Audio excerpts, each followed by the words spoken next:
This is intimate. I was told that the biggest problem, Tyler, you're going to have this afternoon is getting Tony Robbins to come out of his shell. Okay, so don't be shy here today. It's all going to be good. We were talking backstage, and you teed up a question that I think is part of every business owner's journey, and that is the art and science of overcoming the obstacles that you face. Yes. They are inevitable. Yes. They are existential sometimes. Yes. They are fear-inducing most of the time. What do you do when you hit one of the obstacles? Well, I think it's really important. First of all, it's great to be with you all here. I know you've had a full day, and I hope to add some real value to you in this brief time. I think it's really critical that you understand that everybody wants to grow their business, and we all go through different phases, right? Just like human beings go through phases. You know, you give birth to your business, and you're an infant, and an infant is a run for survival, and cash flow problems are a natural process in most cases, and you're running. Hopefully you get to a teenager where now cash flow is not a problem, you're growing like crazy, and then you have a new problem. You don't have systems in place. And maybe you get to young adult where you have to decide what you're not going to do. Eventually, hopefully get to prime where you're growing your business revenues and you're growing your profits and you got a professional organization and you're not doing it. Because as long as you're doing it, really you don't have a business. What you have is you're self-employed. There's nothing wrong with being self-employed. But whenever you meet someone who's in business is stressed, they're always a business operator. And my focus is to become a business owner. How do you do that? You realize that the chokehold in the growth of your business is always the leader. And it's your skills and it's your psychology. And I found it's 80% psychology and 20% skills. You got to have the marketing skills. You got to be able to lead. You got to be able to recruit. You got to do all those things. But really, most importantly, you got to get it through what I call the threshold of control. And this, to me, is the secret to really succeeding in business. And it's pretty simplistic. How many of you snowboard or ski? Anybody out there snowboard or ski? To give you a sense? So most people are terminally intermediate when they get into that sport, right? You know, they really never get that good. They're not really a belonger. They're kind of in the middle, and they never get much better. And I think the reason is they never push themselves beyond what they can handle, right?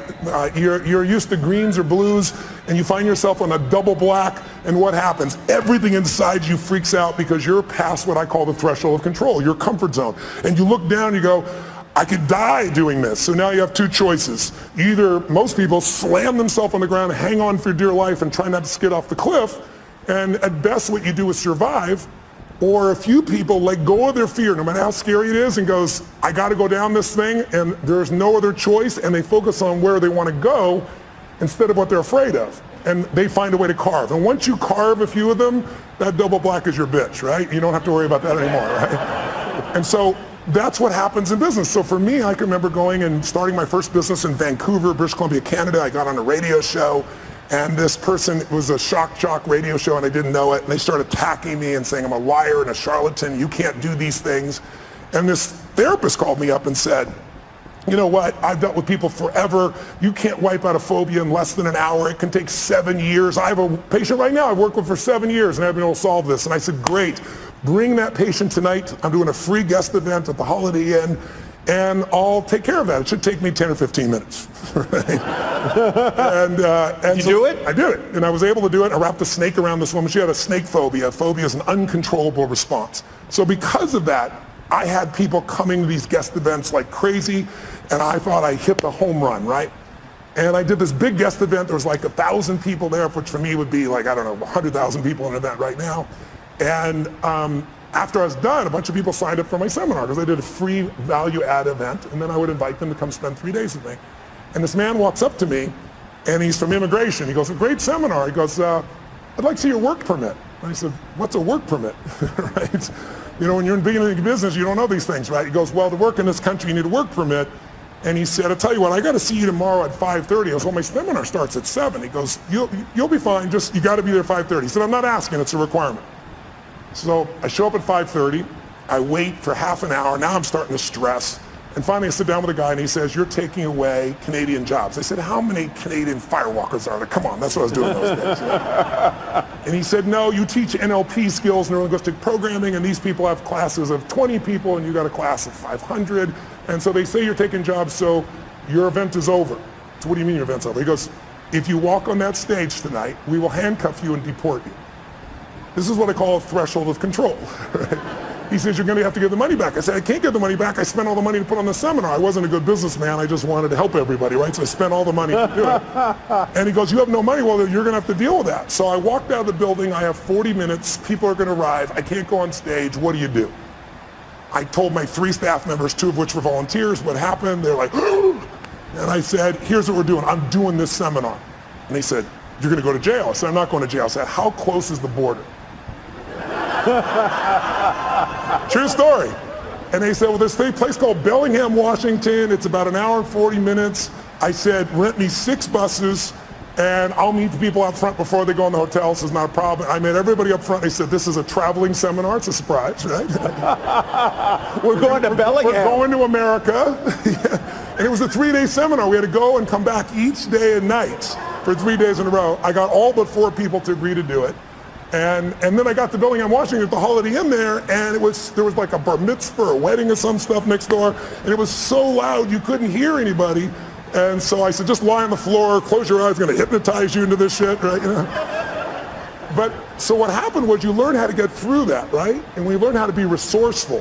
When you realize that your problem is not a lack of resources, it's not a lack of money or technology or contacts, it's not. It's your psychology. Because the ultimate resource is resourcefulness and human emotion. That's what starts wars. That's what makes a business begin. That's how you have children. That's how we end wars. It's all emotion. And so what I really learned to do is how to manage my emotions. So, once you solve that one, the next one shows up. I started a franchise, and a couple franchisees were really upset when one of the people representing on my side said they didn't make things clear to them. And it's all bullshit, but it cost me $5 million in 4 years. I thought, the first one was like a $50,000 challenge. Now I got a $5 million challenge. And it took all the money I'd saved in my entire career to pay that off, and I was starting over again. And then I grew from that. And then I finally got, I had a partner in business, and long story short, they had a business that was losing $1 million a day, and he turned it around and making $1.8 billion in EBITDA. He offered me his partner, and I signed a document saying we're all joint and several. There was $40 million in debt. I figured I had $10 million of the debt to have $1.8 billion in infrastructure. And it turned out my partners, 2 of them were broke. They weren't billionaires. They had lost their money. And the other one was the son of a billionaire, and his dad had given him nothing, had $5 million to his name. So I was on the hook shortly after for $120 million when they didn't have $120 million. I figured out how to deal with that. By doing that, I eventually took my companies to this year will surpass $6 billion in 33 companies, because I made it through the threshold of control. So I want you to know, when you see these big numbers by any entrepreneur, they all started with blocking and tackling, and they all started with how do I get both the skill and, more importantly, the psychology. You can get the skill if you can get that part of you that just doesn't die, the part of you that finds the way to add more value than anybody else so you can keep growing. Where does the perseverance come from for you? Where does the indomitable spirit come from? Here, the title of your book, Unshakable. Yeah. Where does the drive come from? You did not grow up in easy circumstances. No. At all. No college. No. At all. No. All self-educated. Self-educated, a household that was not easy. True. Is that part of the reason that you are as perseverant as you are, as optimistic as you are, as forceful as you are? That didn't create my optimism. No, it didn't create your optimism. but maybe it was a way to I think it developed moxie. My mother was a really good woman. I didn't talk about it when she was alive, and frankly, even if she passed, I didn't talk about it until one day I was sitting in front of a group of 30 kids that were abused by their parents, and I told them that your biography is not your destiny, and you're not defined by what happened. But I could see in their eyes, a big, tall, white, rich guy, he doesn't understand. And so I told him the whole story. My mom beating me against the wall till my head bled, pouring liquid soap down my throat till I threw up. So I think in order to protect my younger brother and sister, I had to become a practical psychologist. That drove me, and I developed moxie to be able to deal with stuff. So that was the gift. If my mom had been the mother I wanted to be, I wouldn't be the man I'm proud to be, I think. So that was the gift in it. But I think the drive part is falling in love with your customers. I love people. I've always loved people. And I hate suffering because I've suffered. And I love to light people up, and not just light them up, pump them up. I love to have them have a skill, have them a tool, have a system. When I do my boot camps each year for our business mastery programs, I guarantee everybody there on the day one, you'll have $1 million of value in your opinion, or we'll keep all the stuff you got and we'll give you your money back. No one ever leaves. because I know how to add that value in the business for those people. So I think the drive is the biggest mistake I think businesses make is many businesses are started by people that you built a product you love. And that may still be true for you. Like you built this great jewelry, or you built this great software, or whatever skill set you have. But the problem is the world changes so fast now. I mean, I'm old enough. Who remembers the Sony Walkman? Anybody ancient enough to remember that shit? That product lasted 20 years. Now a product like that won't even last a year, right? The competition is too high. So today, if you and I are going to really succeed, you got to fall in love with your ideal customer. Because look, I'm sure you know that right now the economy we have is looking pretty good, but it's going to correct because we've done nothing since 2008 except print more money. And we didn't even print money, we put ones and zeros in computers. So there's going to be some corrections, and when those happens, it's going to shake people up.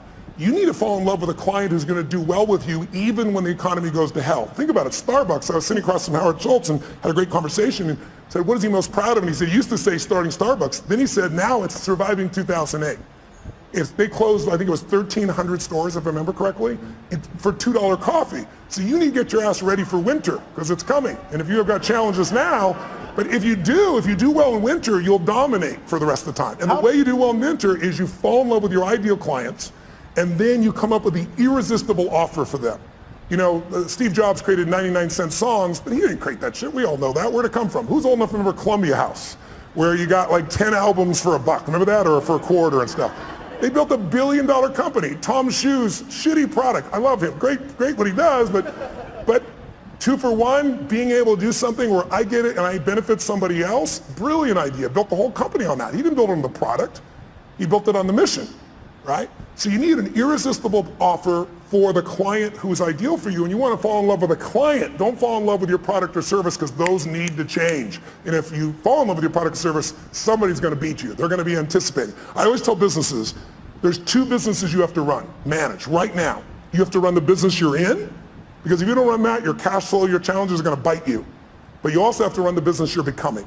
And both businesses you have to be making progress on. If you get all excited about the future and all the cool stuff that's coming, and you go work on that, and there's no cash flow now, you're dead in the water. If you just work on today, you're going to wake up and go, what the hell happened? My competition beat me. It's those 2 sides. And my 33 companies, I look at what the company is now and what it has to be constantly. So we're doing the grunt work, if you will, the important day-to-day work, while we're anticipating the future. When you were building your businesses, and you've gone through an evolution, as all business owners do. I mean, what you were doing 30 years ago isn't really what you're doing today. How and when did you know that you were doing in life what you were meant to do? Because I think that's part of the quest of the entrepreneur, is to achieve that. When did you know it? How did you know it? When did I know? I think I've known you. I think you know it at different stages, at different levels, at different times. It's like I can remember one that stands out from you. Yes, that pops in my head is President Clinton calling me. I was with Peter Guber, my partner in the esports business, and we both owned the LAFC, new MLS franchise, soccer franchise, building a stadium here. I was at his home in Aspen, and he says, the president's on the line for you. And it was President Clinton. And I picked the phone, and I talked to the president for a few minutes, and he told me what's going on. And I said, Mr. President, I'm completely honored you want me to come visit with you, and I'd love to, but I want you to know I'm not a fan. I said, it was the time in which you said the economy's stupid, and then you turned around and did all these things that weren't related to the economy, and he looked like a very weak president at that point. And I remember Peter looking at me going, you just told the President of the United States you're not a fan. He's calling you, telling you, and inviting you to come out to Camp David. But it was great. I said, I want to be sincere. I'd love to serve you, but I'm not a sycophant, right? Yeah. And so I went there and spent time with him. And I think the moment I know that I was doing what I love was, there were a couple of people there, and they were all trying to get his attention. And he and I went for this walk, and this deer went by, and he was telling me, about all these past presidents. And he was honestly at the time complaining about how unfair things were. And I thought, this is the President of the United States, and he's effed up. And I'm 31 years old, and I got to help this bastard, and then that night he wanted me to stay, and it was New Year's, and I left Aspen with my family and Peter, and I promised my family I'd come back, and I said, no, I promised my family, Mr. President, I said I'd be happy to work with you in the future, and I left. Leaving the president when everybody else stayed, was a moment I realized I'm doing what I'm really supposed to do. I've kept my priorities straight. My family's still number one. Making contribution is number two. I'm able to play on the scale that's global, and I'm able to play on the scale that matters most, which is local and family. I think that would be a moment that sticks out for me. I don't want to spend a lot of time on this, but since you brought up the subject of presidents, I have to ask you about the current president. Yes. Walked right into that one. Have you advised him? And if you haven't, how would you help him? Brain transplant? No, just kidding. Look, I know the president quite well. I've known him for many years. I gave him his first big speech. I might be to blame. He wrote about it in his book. He thought he was coming to speak to 200 people in my seminar with 10,000 people, and he just kind of lost it a little bit. And then his number one piece of feedback on how to succeed was get a prenup. And I thought, oh my God. And I know Mrs. Clinton. I know Mrs. Clinton very well as well. So I had a great difficulty in this last election because I felt like both parties lied. And I think that's extremely hard. I mean, everybody tells white lies, but some were pretty exaggerated and obvious on both sides. And so I found it was the more difficult time. I help people on both sides of the aisle. I don't talk about who I help unless they talk about it publicly. President Clinton shared, he called me one day and said, I got this overhead speaker, the president's calling him. It was in my offices, and big offices and 2 floors. I went to pick up this phone, and sure enough, it's the secretary, and the president's waiting, and he says, Tony, they're going to impeach me in the morning. What should I do? I was like, could you call me sooner? It's tomorrow morning, right? What the hell are you going to do, right? So, he said, what should I do? And I said, the answer is not what should I do, you're asking the wrong question. First question I'm going to ask is, what do you want? Do you want parents, moms, dads to have their kids look up to you, or do you want to just stay in office? I mean, it's a different outcome. I said, if you want to stay in office, I said, easy for me, I'm not a lawyer and I'm not in your position, but let's be honest, you're never going to get thrown out of office. There's too many votes on your side. So I said, you're going to stay in office if you do nothing. But I said, if you really want to be respected, I said, you can share the truth, you're a lawyer, without putting yourself at risk and still get more of the truth out.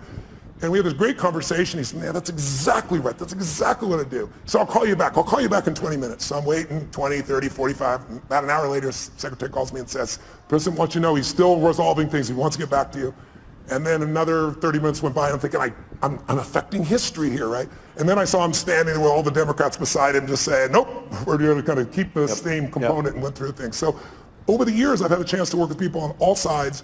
And what I think about the current president is he's a terrible communicator, but I think he actually has some good ideas. And I also think he's communicated so poorly, and our world is so divided that now anything he says is seen through that filter. If I think you are the nicest man in the world, it totally controls my experience of you. It has nothing to do with you. It's my belief. If you treat me mean one day and we're best friends, I'll probably go, you're having a bad day, right? If I can't resolve it with you. Mm-hmm. And who's ever had a bad day where you hope somebody else thought that about you, you were just having a bad day, right? Yeah. So, but if I think you're a manipulating bastard, and I'm wrong, but I believe it, and you don't treat me mean, you treat me real nice, what's the first question in our mind? What does he want? So your questions, your belief, your emotion, your experience has nothing to do with life. It's shaped by what you believe. And most of you believe what you believe not by interacting with these people personally. You're doing it through the media. And the media is a great component, but everything is sound bites. And let's be honest, it's no longer about informing you. It's about startling you. Informing you will never get your attention. There's too much. We got oceans, people say that we're living in an information society. That's total bullshit. The information society died a long time ago, right? We're drowning in information. We're starving for wisdom. And what we get now are sound bites. And now people don't, it's not news anymore. On both sides of the table, people basically pretend it's news when it's all commentary. And so your perception, it's like I had lunch recently with George W. Bush. I brought him out to speak to a group of my funding groups. And I bring up people on both sides of the aisle. And this year we're working with President Obama to see if we can get him in. But to give you an idea, most people there thought, they're more liberal, and they were thinking this guy's evil. And after 2 hours of conversation, there wasn't a person in the room that still thought that. Right. They liked him, but I asked him about his decisions, and they got to see why he made the decisions he did. And when you see the why, instead of all the bullshit you hear and the generalizations that he's an evil guy, you start to go, wow, I might have made a different decision. I might not have with that information that he had at that time. And I asked him about the current president, and it was still during the election when this was occurring. And I said, obviously, I know you wanted your brother to win. And I admired President Bush for never attacking the past president. He never attacked President Obama. He was a class act, even when he disagreed. So he told me privately what he felt. And then he said, Tony, I remember when Nixon was elected, and he said, I thought that was the end of the American presidency. I mean, the President of the United States is gone. I mean, he's evil, he did the wrong thing. And he said he didn't destroy it. He didn't. And he said, so here's what I figured out. The office is bigger than the occupant. And I really believe that's true. I think if you want to go home tonight with a little bit of comfort inside, go back to that truth. The office is bigger than the occupant. And you see it when he does things, and then there's a judicial branch that balances it. And I think we're in a situation where the biggest challenge we have as a society is we've demonized the other side on almost every issue. Right. It used to be that, congressmen and senators would go fight like crazy on the floor, and then they go have a beer together. Now you're radioactive if you talk to somebody. And that's huge. I met Mr. Gorbachev. I got a chance to fly him for 4.5 hours, and I asked him what ended the Cold War, and he said the end of demonization. He said it used to be you guys were attacking us, and everything you did was evil. We were the evil empire, and we knew you were evil. And he said one day, he said I was sitting there with President Reagan, and he was lecturing me. And he said I could feel the anger. He said I could feel my face burning red. I was so mad. And I said to him, you are not my teacher, and I am not your student, and you will not lecture me. And he said, then I lectured him on the evils of capitalism. And then we're going back and forth, and he said, so that's what ended the Cold War. And I said, that's a really great answer, but I'm with you for 4 hours, and I want to know the moment. What's the moment? I'm a student of history. What changed the world? Because most of us forget. That's probably, take away terrorism. Terrorism is nothing compared to the level of nuclear assault that the USSR and the US had at that stage. Biggest change we've had. And he thought for a moment, and he shared this great moment with me. He said, he hit his leg, he's talking through an interpreter, but he recognizes, understands a lot of English. He's smacking his leg and giggling like a little kid. He goes, I will tell you the moment. He said, we were having this fight, back and forth, back and forth. I was lecturing him, he was lecturing me, and all of a sudden he just stood up like this, and he said, this is not working. And he turned and walked 3 steps away, and then he turned back and said, can we start fresh? My name is Ron. Are you Mikhail? And it had that same impact it did on you just now. He said, he was laughing uncontrollably. He goes, I knew I could do business with this man. You had to love the man. And then he said, Reagan also knew that Gorbachev loves children. And there are no children going to go to the USSR, right? Soviet Union. And Reagan brought a group of children over and let them be in the care of Gorbachev. And he said it completely changed the game for him. So it was a moment, just a moment of breaking somebody's pattern. And that works in an intimate relationship, it works in a business challenge, but it also works on the scale of society and history. I want to go to audience questions, and I hope you all have sent some to the Iconic Tour hashtag. I'll go to those in just a sec. But from politics back to entrepreneurialism and entrepreneurship, you've built businesses, you've faced business challenges, you have talked to people like the people in this room, entrepreneurs. What do they ask you most, and what do you tell them? Time. Time seems to be the largest issue. How many of you have time issues in running your business, having to have a life and your time? Can I see your hands out there who feels like that's there? So you can see it's about 90% there you go. of this room, right? And some people are just too tired to raise their hand. But the issue of time is not the real issue. The real issue is that they're operating as an operator, not an owner. Yeah. And so what I start to do in the beginning, you have to do both, right? But what I start to do is show them how you have to be able to break off and get other people to do things. But more importantly, I teach people, I do a 5-day boot camp, I call Business Mastery, a couple times a year, and we bring in businesses from all over the world, literally. And we have people just starting a business, and we have people with, businesses that are doing $1 billion, $2 billion, $3 billion. And what you find is that there's a common pattern amongst all these group of people where they find themselves, if it's a small business, they do everything because they figure like they're the only one can do it, or they tried someone else and they failed. Well, that happens in every business. You have to begin to leverage yourself, or you're just going to be self-employed, and you'll never have the scalability. A business is a system that adds value even when you're not there. And you as a leader have to get good enough to both hire people and train people so that you're not a manager. A manager works with people to make sure they get the job done while you're there. But if you have to be there, could I run 33 companies? I mean, every 4 days I'm on a plane, train, helicopter on stage somewhere on average in a year, and I got 33 companies. There's 12 I manage directly, but I couldn't do that by management. I do it by leadership. I build leaders who can make their own decisions. I hire people that are the best of the best. Now in the beginning, that's hard because you have no money, right? So you hire the best, it's called you, and you pay them nothing, right? And then now you try to hire other people, and what do? You hire your friends, which is a disaster because they're not as skilled, and you love them, and it's hard to manage them. And then I hired people that were really talented, but they were mean, they didn't share my values.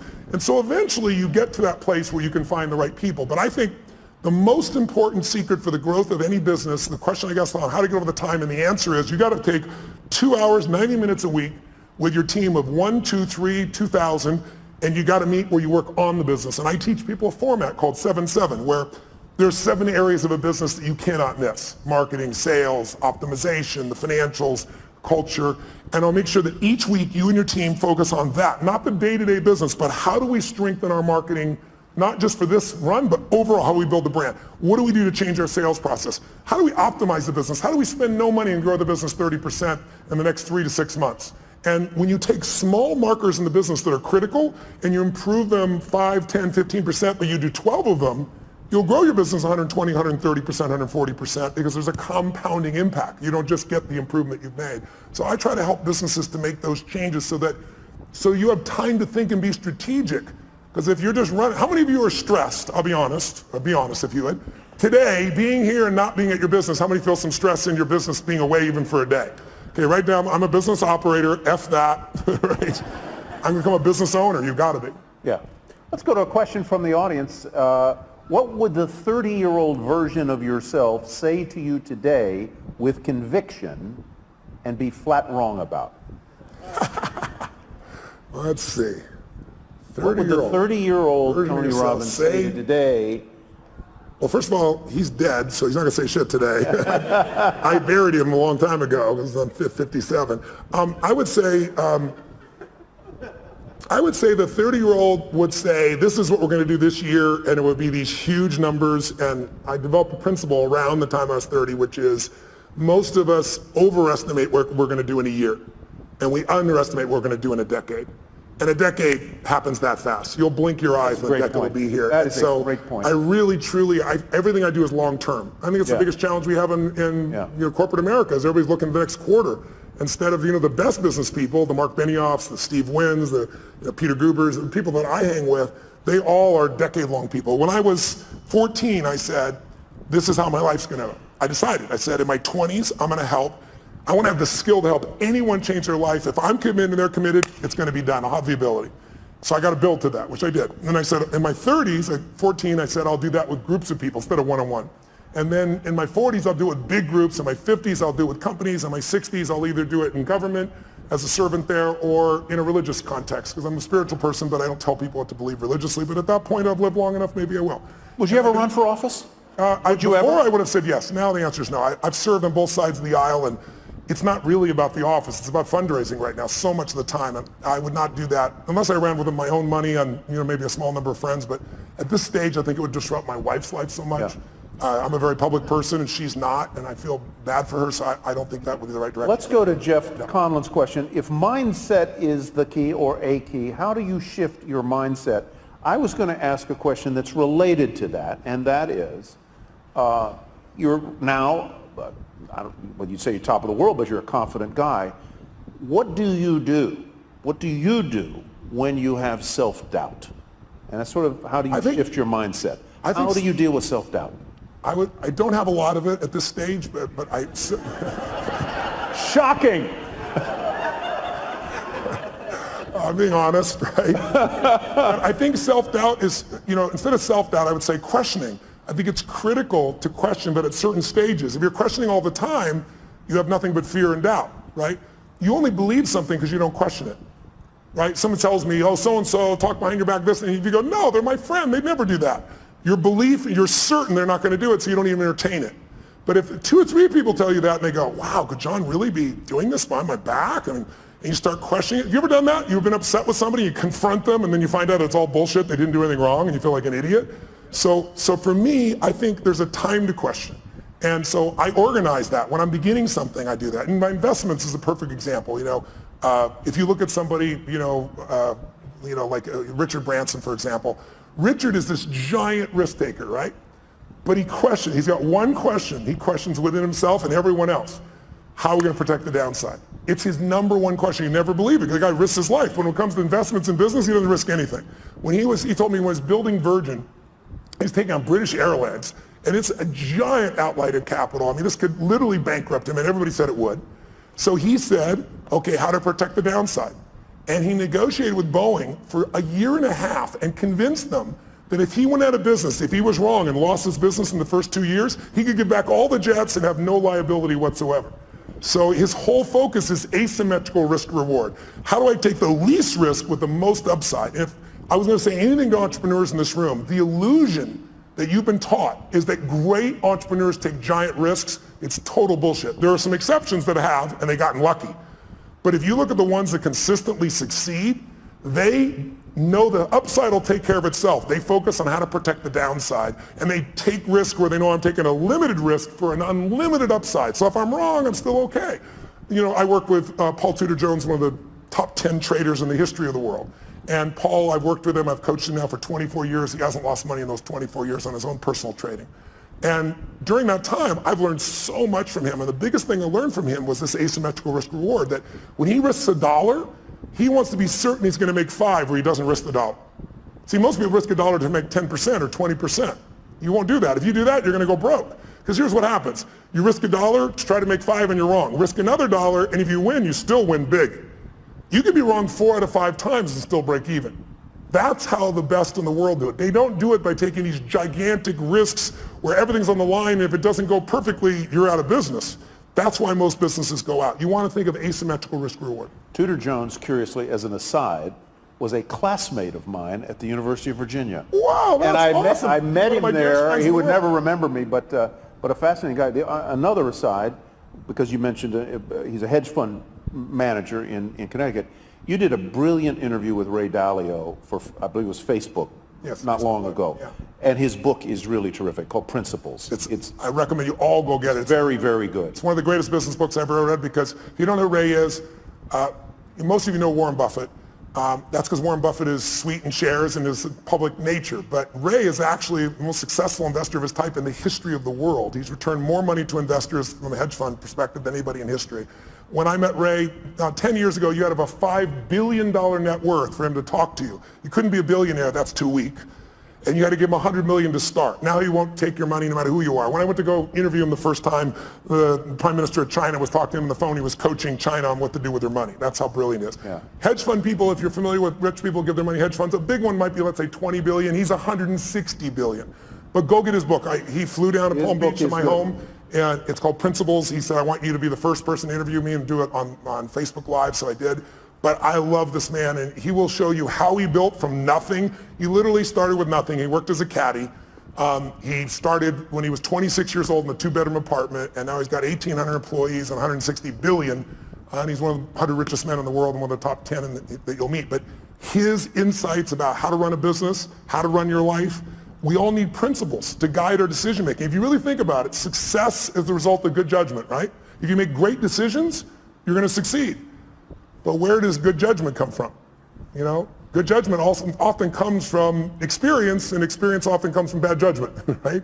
So what I found is the way to speed it up, the way to have less of that bad judgment is I got to think about that for a minute. That's good. That's true, though, right? Good, yeah. So I found the way to speed it up is not learn through my own experience, but learn by modeling others, compress decades into days. So if you can get in Ray's head, now Ray's been a very private man for the last decade and a half, but he's 68 years old. He's a good friend, and he's entering this stage where he now wants to go public for a short time, give everybody a nose, and then disappear because he feels an obligation to give back to the society and human beings that have helped him to succeed. Yeah. So go pick it up. It'll be fantastic. We had him at another event, and he talks about this idea of radical transparency and how he runs his business. It's a very different, I'm not sure it would work for every business, but it certainly worked for him. Let's go to Satori's question. With so many people wanting your help, what are the factors for you to select whom you privately train or mentor? You're a busy guy. You've got a time management thing. Yeah. I'm sure a lot of people would like a piece of Tony Robbins' mind. Yes. How do you decide whom you're going to help? Well, first of all, I try to do things online. There's a zillion things on YouTube, so no one has to spend any money. Anybody who wants to be inspired can do that. The only thing I don't like about that is it's random. Mm-hmm. I'm a system guy. Like, I know how to take you from here to there, so I have products that can do that for people. And then I have events, and the events have gotten bigger and bigger. Now we do 10, 14,000 people in a weekend. And so anybody can go. Who I coach are people that I know by touching them I can touch millions more. So when I worked with Mark Benioff at Salesforce, in the early days, Mark sat in the front row, came to 3 of my same seminars in a row, and was like, are you new? Are you a little slow? I was teasing him, And Mark's as big as I am. He stands up, I'm looking at this guy eye to eye, and he goes, my name is Mark Benioff, and because of you finally pushed me over the edge. I'm going to start my own business. I'm leaving Oracle. I'm going to start this company called Salesforce.com. And he said, and you mark my words, we're going to change business around the world. We're going to do $100 million in business. Well, this year he's going to do 10 billion, right? So he's grown a little bit. But when you're around people like that, you get to see what the distinctions are that separate people. You get to see what makes them stand out. And by coaching him, I'm able to affect everybody, not only all of him and his employees, because he's that kind of owner, right? He's a leader, but also he's a leader in the social community. He's very conscious about that. And everybody from Facebook to Apple to GE, their back end is Salesforce. So impacting him impacts many other people. And then I just pick people who I feel the need is. Somebody stops me on the street, my wife will tell you I can't not help. I got to help someone. Now I may have limited time, so then I'll invite them to a seminar or send them a book or a package or something so I can give them a guide to go to the next level. So I don't ever say no, but I can't coach everybody one-on-one, so I try to do it in groups where there was a wonderful anecdote I read, since you brought up Mark Benioff, that I guess he was a guest at at your home or resort in Fiji, and in the middle of the night, he and all of the other guests, this goes to the question of how do you overcome your fears? Tell that story about Benioff jumping into the river and what you didn't tell him about the river. Okay. Well, I have a home in Fiji. I've been going there since I was 23, 24 years old. It's my favorite places in the world. And the people there are extraordinary. You're carried as a child every day for 6 months by someone 24/7. So when I talk about raising them, being raised by a village, it's true there. And they sing in 4-part harmony when they're 4 years old. So when I went there, I was touched by it. And I went and explored this island, and I was with this chief. And they have this river that goes both ways, because it's this river where the ocean comes in, and it looks like out of Africa or something you'd see down in South America, and eventually goes in this scary looking area into a giant lake.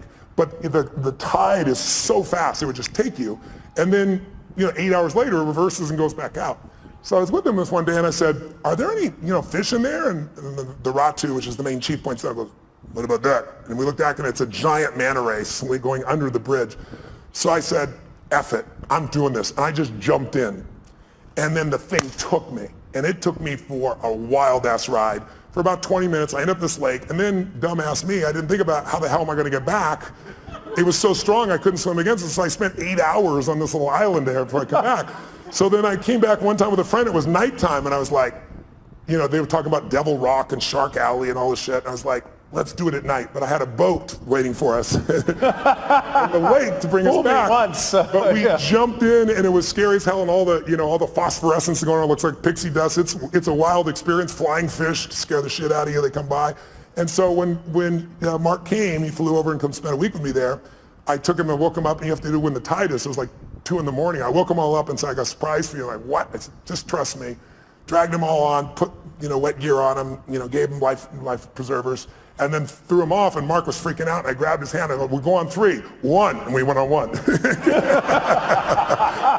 I can feel him, and he's as big as I am. If I try to jump, he might be hanging me out there just holding on. Right? So Mark talks about that story a lot, but overcoming fear. Because, whatever you're afraid of, it's never as much as you're afraid of, right? It's how many things you've been afraid of that never happen. Right? And then the things you are afraid of, if they do happen, you just deal with them. It's that old phrase, coward dies 1,000 deaths, a courageous man only once. I discipline myself, not perfectly, but for the most part, I don't worry about shit till it happens. I anticipate it, but I don't worry about it. If state is everything, I assume that means state of mind. How do you stay in a great state of mind 24/7? Should that even be your goal? I think it's worthwhile to have as a goal. I don't think it's realistic 24/7 whenever having any blurbs, because we all have a 2-million-year-old brain. Everybody in this room has that. I do too. And it's not designed to make you happy. It's designed to make you survive. So if I said to all of you right now, what does that brain look for? It looks for what can hurt you, and it exaggerates it. And since there's no saber-toothed tiger now, it says, what are people thinking of me? Will my business make it? Do I have enough money?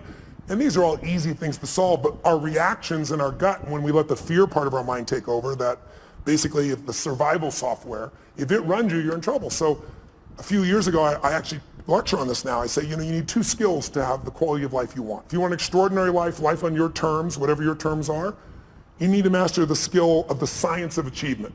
You got to figure out, how do I take what I dream about and make it real? And it's a science. And you can model other people, and you can learn, you can speed up. I've spent my lifetime doing that. But the second skill, and the one that most people don't give enough value to culturally, is more important. And that is, you need to alter, if you want an extraordinary life, how many people do you know that have achieved it? How many have done this? Who's achieved a goal that was a big goal? You worked your ass off and you achieved it. And then your brain went, is this all there is? Who's had one of these moments?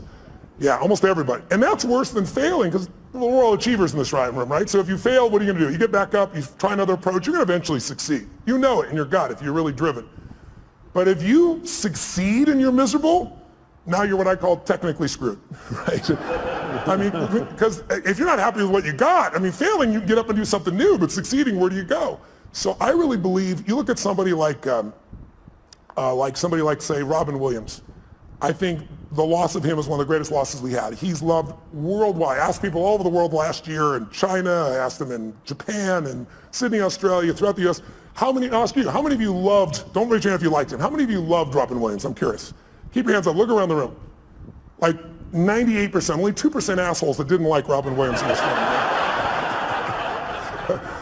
But when I say this, I didn't say like, I said loved. And so here's a guy, was he an overachiever? He came to Hollywood, everybody comes to Hollywood. He said, I'm on my own show. Oh yeah, sure you are, buddy. Who's old enough to remember the show? What was it called? Mork and Mindy. Mork and Mindy. It's old people in this room, clearly, right? He does Mork and Mindy, but he also makes it the #1 show. Then he says, I'm gonna have a beautiful family, he does that. Then he says, I'm gonna make more money than I could spend, he does that. Then he says, I wanna make movies, he does that. Then he says, I wanna win an Academy Award for not being funny, his #1 skill. And he did it. And then he hung himself in his own home, leaving his wife and children to find his lifeless body. How do you explain that? I'll tell you the answer. He made everybody happy but whom? And his wife said he had Lewy bodies and upsets in his brain. That's all true, but he used drugs and alcohol his entire life. He suffered his entire life, made everybody happy but himself. And so I love the guy. One of my birthdays, I was at TED and I did this talk, which was very popular, and he came to my birthday party. A bunch of guys took me out to dinner that night and jumped on top of the table and sang happy birthday as a Russian woman and then as a Chinese man.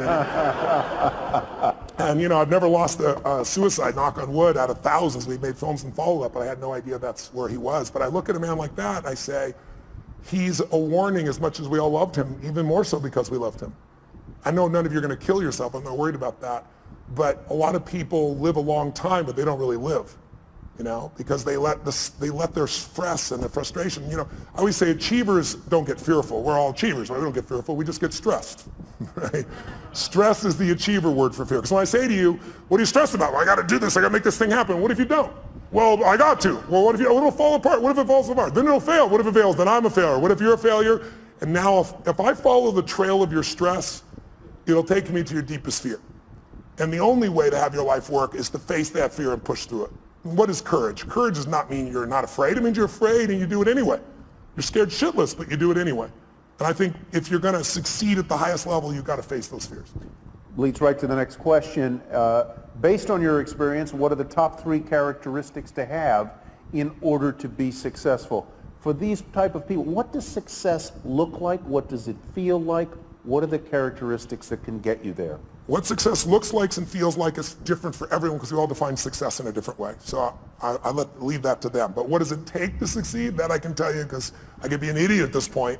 But when you've been with 50 million people, 4 million in live seminars for days and nights and days and nights, I know that whatever we do, it's a result of our patterns. It's not us. There are certain patterns that'll make you angry, they'll make you frustrated, they'll make you pissed off.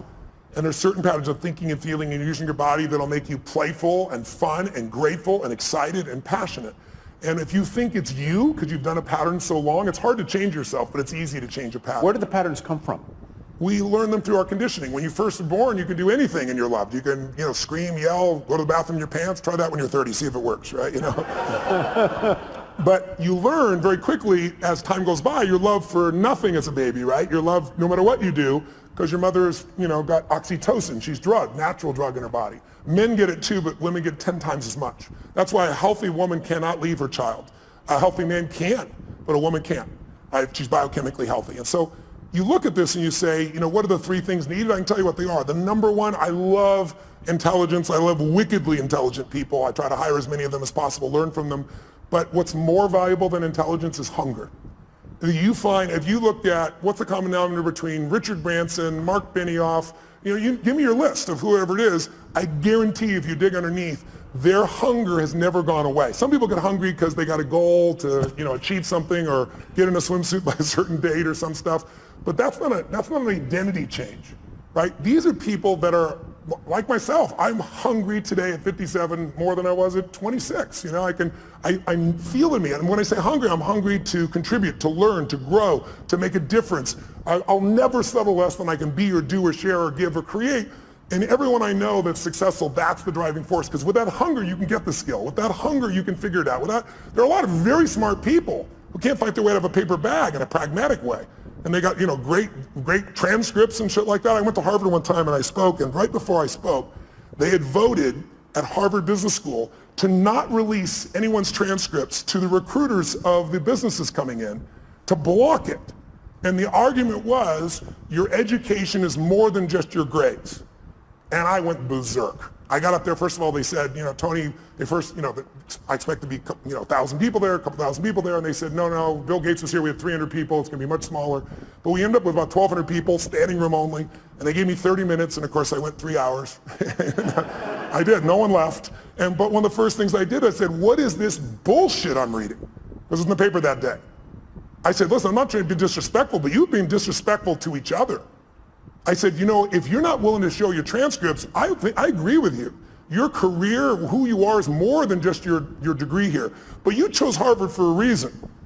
And there are people here that have worked around the clock and gotten, 4.0, and you got yourself a 2.6, and you're going to block them because there's more of you than the 4.0. It's not going to work that way when you get in business. When you get in business, you guys who are doing this right now, you're going to be judged on one thing, results. And your grades are the results in this context. And if you think your grades are not it, then convince me as the interviewer that the grades are a part of it, but there's so much more you've done. If you can't do that, you're never going to make it. I said, you guys, anybody voted for that? Just count on a future that is full with pain. And the room was like, it was pretty intense, I guess. I thought it was pretty soft, personally. And then all of a sudden people stood up and they did a standing ovation, and people said, this is bullshit, because this is what happens sometimes in a democracy. Sometimes in a democracy, the lowest level standard is what becomes natural. We're seeing it right now on the political side. We're seeing people that are, in Berkeley, the home of free speech, people throwing things, burning things, destroying things, who are supposed to be liberals who should be open for open speech. And then you see conservatives that are just as dumb, saying things that are inflaming people.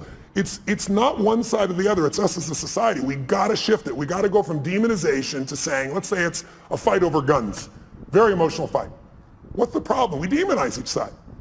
Nobody in this room, whether you're pro-gun or against gun, whether you want gun regulation or not, there's nobody in this room that doesn't want their children or their friends or their family safe and protected. We just disagree. People disagree on how. And if we can start with what we agree on, we can actually make progress. But today, there's no progress because we now also augment this with social media, and we augment it with the regular media. And think about it. The media is not here to inform you. They're here to startle you.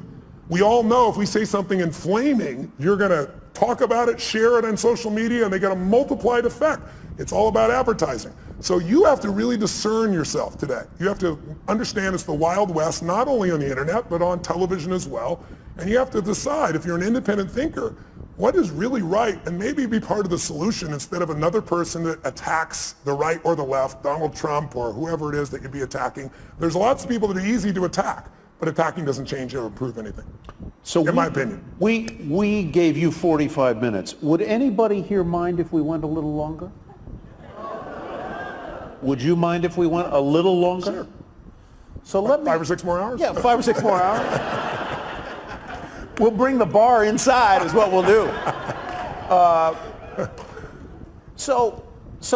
I want to finish what I said just for 1 second. Yeah, please I want to answer this person's question, which was 3 things. Oh, 3. We got through 1, hunger. Yeah, okay, let's get to 2 and 3. Hunger is the number 1. I think the number 2 is having a mission larger than yourself. Because it's kind of like having a child, right? Having a child is a very exciting thing, and then you have your child and you go, what did I do? Sometimes, right? Same thing with a business, right? You've got to really be able to have something you're doing it for that's more than you, because in the early days of the business, it doesn't really make you any money, and you work your tail off. So you need pride of ownership, you need joy, you need a mission.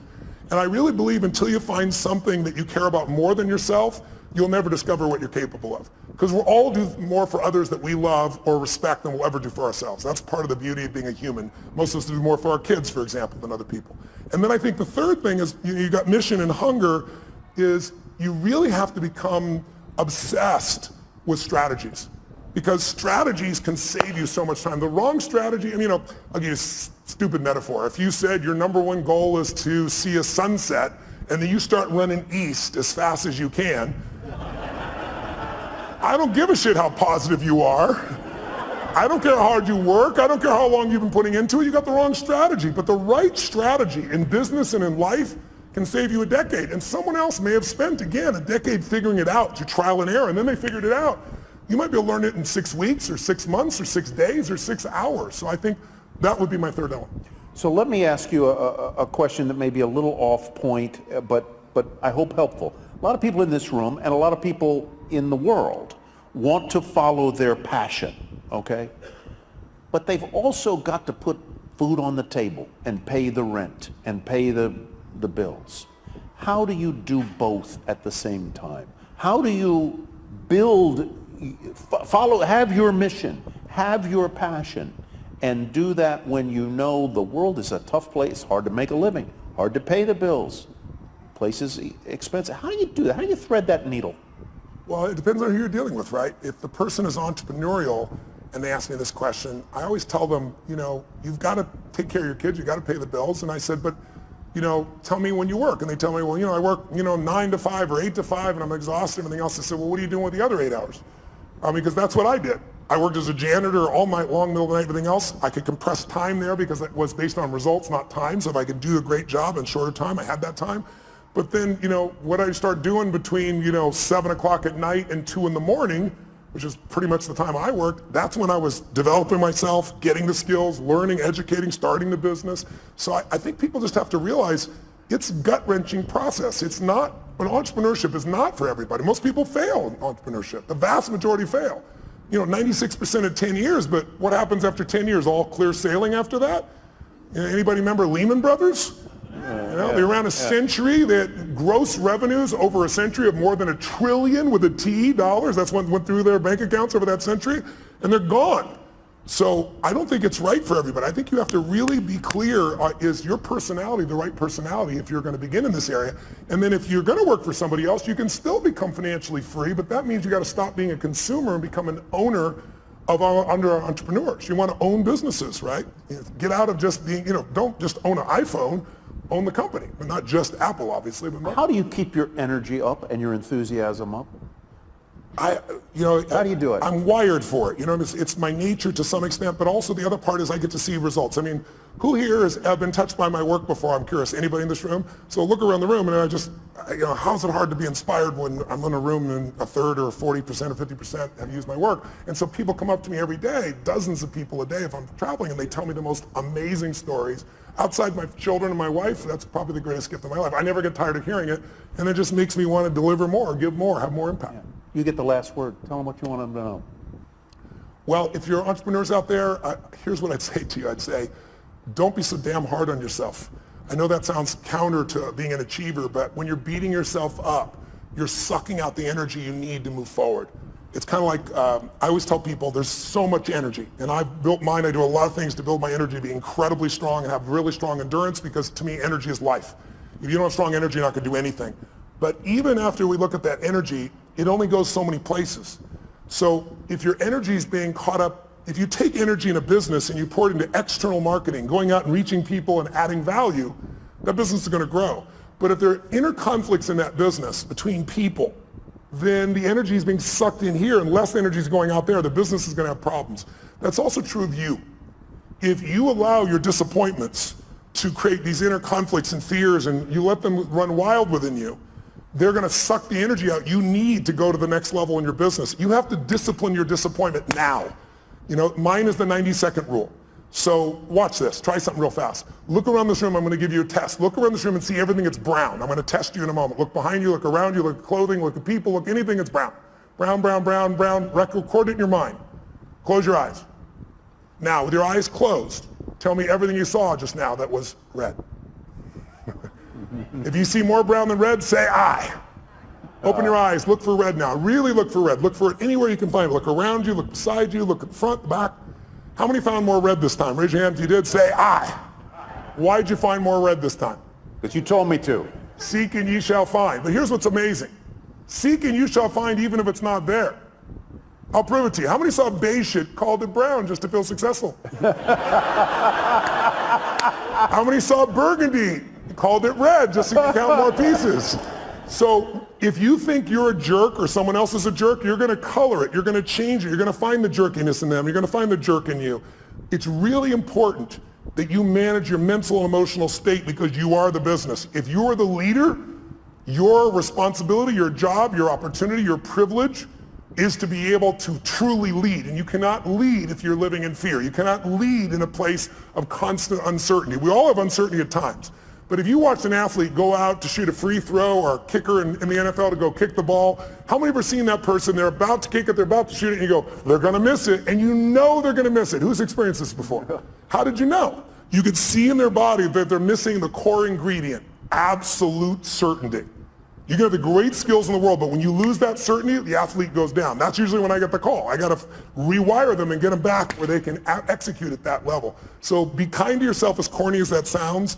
Not to be kind to yourself, but so there's more energy available to solve the problems and to build the business and to meet your mission. Because the time you're beating yourself up, you're trying to prove to yourself you really care, but meanwhile what you're doing is sucking the energy out of your growth. I had somebody who embezzled some money when I was a tiny company. Like one of the companies was $3 million. And the guy embezzled $250,000, and I was $758,000 in debt and thought I was in profit.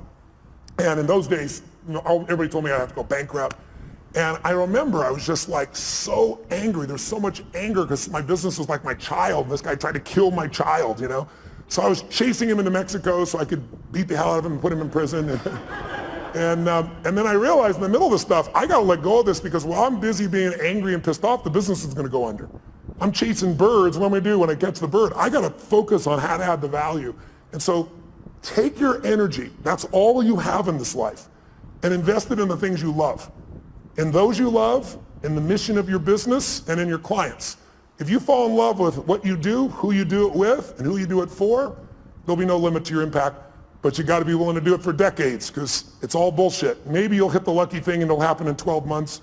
But even if you don't, even if you did, you know, I got a friend who's one of my partners in the LAFC and so forth, you know, Chad, who started YouTube, for example, and $1.6 billion in what, 18 months, 24 months, that type of thing. It's not always the best thing. Because ultimately in life, whenever you meet people who have succeeded, almost always we talk about the toughest times and laugh and remember, because in order to have a foreground, you need a background. And to appreciate the foreground, you need a background. So I found that the most difficult times have been the best times because they've made me appreciate what my life is like today. And I hope you'll just take care of yourselves, and I hope today, this whole day,